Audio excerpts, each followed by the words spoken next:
take her home. Her dizzy head is contemplating. Time to take. Toxicology reports are in on Scott Weiland, and the coroner in Minnesota, where the singer was found dead earlier this month, indicated it was a mix of drugs that killed the former Stone Temple Pilots singer.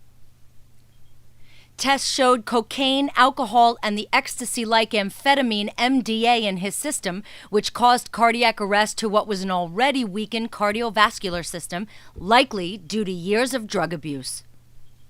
The coroner also indicated that he died at 8:27 p.m., just before he was to hit the stage with his solo band, the Wildabouts.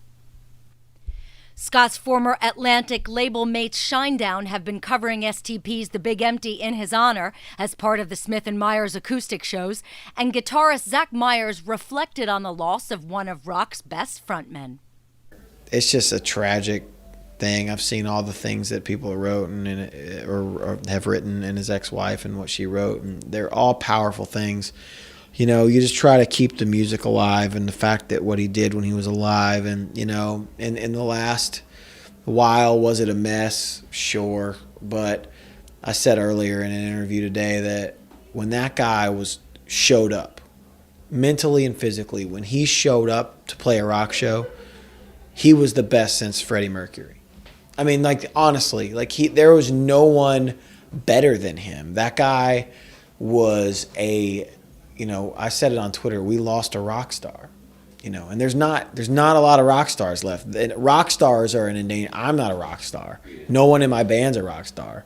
I'm friends with Nikki Sixx. He's a rock star. Tommy Lee, they're rock stars. Those are my only two rock star friends, you know, like, you know, and then you got your Aerosmiths and your Rolling Stones and your George Harrisons and Paul McCartneys, but who else? You know, it's like we lost a part of what we do that day, everybody. And, you know, it was just those things happened, and they happened too soon. And, you know, everyone talks about what a tragedy is until the next time it happens. So I hope it woke a lot of people up in their own lives, you know.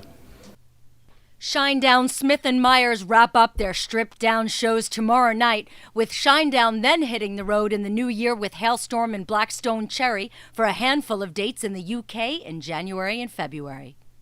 Meanwhile, Minnesota police said they found a small amount of cocaine in Weiland's bedroom and in a band member's bunk on the tour bus, and briefly held that band member, bassist Tommy Black, on drug charges. Scott had been battling addiction on and off, and in the mid to late 90s was charged with various offenses with respect to his heroin habit, which he has said in the past that he kicked. Scott is also known for the 2 studio albums he recorded with former Guns N' Roses members as Velvet Revolver.